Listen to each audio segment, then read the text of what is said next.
Hey, what's going on, y'all? It's Patrick Lincolnsoff. I am the Sober Investor.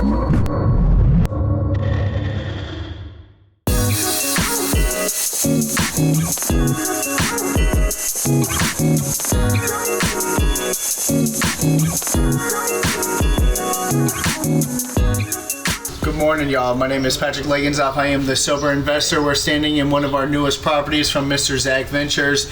It was a 4-bedroom, 3-bath. There was a nice sized loft that is, me and Zach walked through the property, and I asked him if he'd be able to do another 2 bedrooms where the loft was, and he said he was already planning on putting another bedroom, so he made that accommodation for us, and so this is now a 6-bedroom, 3-bath, and we're going to be making this one a sober living.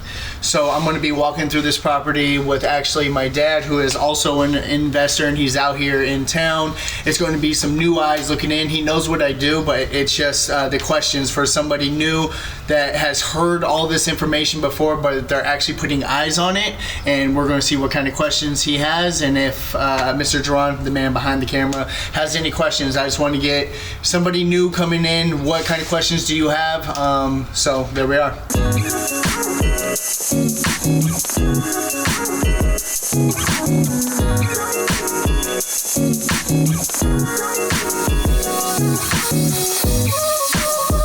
Looks like someone's spending a lot of money on remodeling. How does that expense affect you?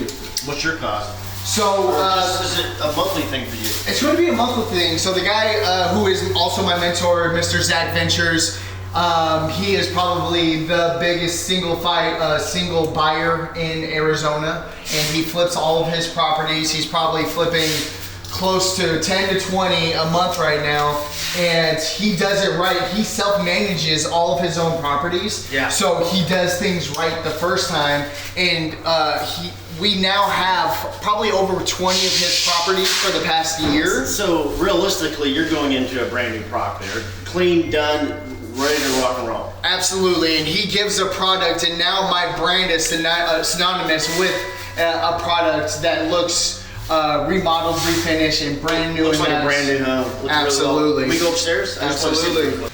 Now, I've seen the layout of this property before, but this was like a open loft, so they closed all this in.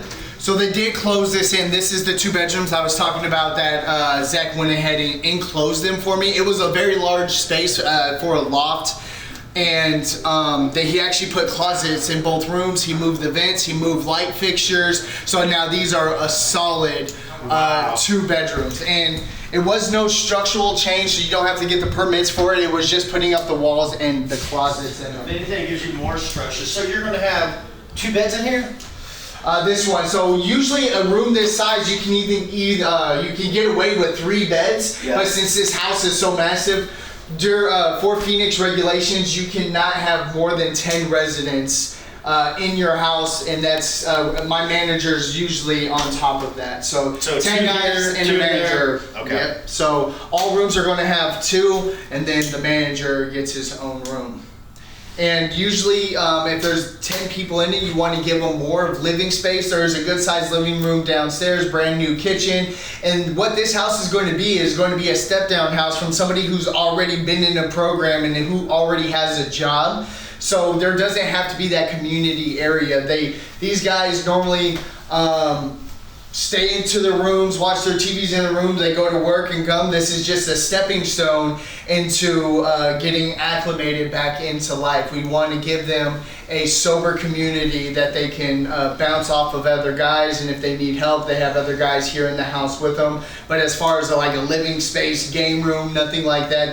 These guys, they're probably going to be here a month, 2 months, maybe 3, and then move out on their own, and we help them with all of those processes. What about when they're at the house? What about food and amenities? Is that on them, or what do you provide? Depending on what kind of house. So this house, again, we're reacclimating them back into life. So we want to give them structures. They have to make their bed when they get up. They have the chores. But as far as food, a lot of people come to us on a thing called promise to pay. And it sounds exactly like what it is. They're going to promise to pay me because these guys were just coming out of detox in a rehab facility where they come out, no job, no money. So we give these guys an opportunity on their word that they're going to pay me later. We're going to help them find a job, get a job. But if they come and they have no food, we work with a nonprofit. I'm the president on the board, and the nonprofit helps provide housing, food, clothing, interview clothes, anything that they may need. The Soul Revival Inc., the nonprofit, is going to help us out there. We're not going to provide all 3 meals a day for these guys for these foods, but if they're in a pinch and they're hungry, there's going to always be something in the pantry. Okay, perfect. So are they, when they're going through sobriety, do they have things that they have to do each day? Are they just living here, doing classes, any kind of classes, and working? No classes here, but in our rules and the contract they sign, they have to be working a program. Meaning they have to have a sponsor, they have to be working their steps. As soon as they're through their steps, they have to go out and actively seek sponsees, get a service commitment, and go, some houses you have to go to 5 meetings a week. This house being a step-down house, you'll probably still have to be around that mark, between 3 and 5 meetings a week. So they still need to be part of a program as they're Absolutely. We promote AA here, Higher Power, and yeah, you have to be working that program. And we do sponsor checks, so we're going to put up a whiteboard here somewhere. It'll show what their chores are, who has what chore, and then it's going to have a some list. Structure. I gotcha. A lot of structure, and they're just going to have their sponsor list. So the guy who manages his house calls the sponsor and says, "Hey, has this guy been contacting you every day? Hey, is this guy actively working? And if he's not, then there's going to be a conversation." Absolutely.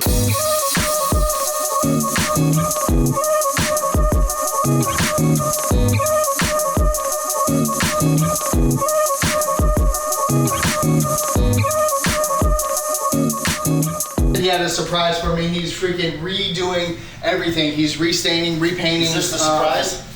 Well, he said he's going to be actually putting in some marble countertops and doing marble in the shower, and then the kitchen downstairs, he's redoing all the cabinets and putting some marble in there. Again, nice. Zach does his houses right because he owns 200 properties, and if you don't want those phone calls at 3 o'clock in the morning, hey, my toilet's backed up. So he does the plumbing, electrical, anything and everything. He does it right the first time, and he preaches and promotes that with his mentor class for sure. It's a strong partnership. Yep. So this is a 2-bed too also? So the whole house is 10 people. How many square feet do we have?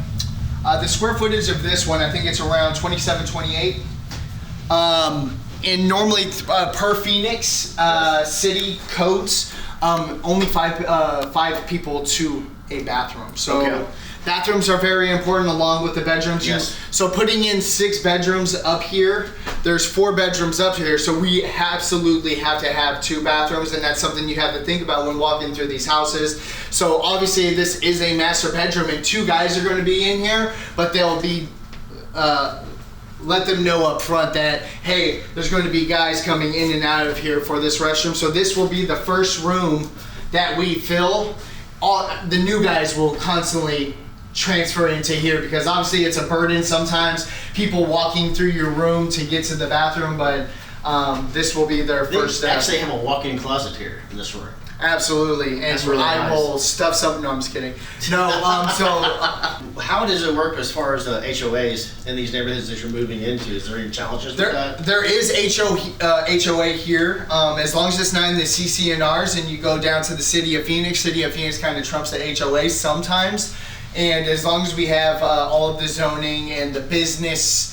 You have to have a business license in the city that you're doing business in. So as long as I have the zoning from the city and then got the business license, and then we can go, as depending on what you do with this house, you have to go even further with DHS. And once you have the all of that done, DHS is kind of a breeze because you've already done the steps that they're looking for. Now, when there has to be some kind of liability. What about insurance? Because you have 10 guys in a house. Absolutely, and it's a high-risk business. So these guys are coming fresh out of detox, and the probability that these guys relapse, it's sad, but 90% of these guys relapse, only 10% make it. So a lot of people go in and out. So this is a high-risk business, and you have to be aware of that. That's why we have a manager that lives on site. I have insurance for my insurance on top of my insurance that has an umbrella. I have liability insurance of $2 million, and then I also have a umbrella insurance of $2 million. Is that for the house or for all the houses? That's going to be, each house gets put on as another. There's a $1 million on each house that you own. That's $2 million on each house. Okay. Oh, And wow. then we also have the house insurance, which is not as expensive as the liability insurance as the umbrella insurance, but no, most definitely with a high risk business like this. And there's not too many insurance companies that will do a high risk business like this. I did some searching, did my homework, and found one that helps us, and that's a good price, and keep moving. Careful walking around. Leah walked out back here, and it's stickers galore that you can't just get rid of. I mean, outside, looks like we're gonna need quite a bit of work. I would think you're getting rid of the trampoline, so all the debris is going to be removed out of the way. Landscaping is going to be done, so you're just really going to clean this up and maybe put some stuff out there for your clients. Absolutely. Zach even asked me if I wanted to get rid of this, but with the nonprofit, that'd probably be a great area to store some whatever we need, because there's always stuff that you can store. So we're probably going to keep that. They're going to be repainting that. And again, Zach goes all out for his houses. So he's going to be cleaning all of this stuff up. Again, we're trying to get rid of this trampoline. And then he'll probably do some sort of landscaping, some turf, a little bit of rock. And these guys, in sobriety, it's kind of synonymous. You either smoke cigarettes or vape, and I don't like them doing either one of those in my houses. So we give them a smoking area out here, a barbecue, give them maybe some horseshoes, a cornhole game, so that they can come out here and enjoy the outside while it's not 100 degrees outside. So yeah, it's gonna look nice, man. I can't wait for you guys to see the transformation. And again, you guys have seen what Zach does, and it's all beautiful. Good work. Hey, what's going on, y'all? It's Patrick Langenzoff. I am the Sober Investor.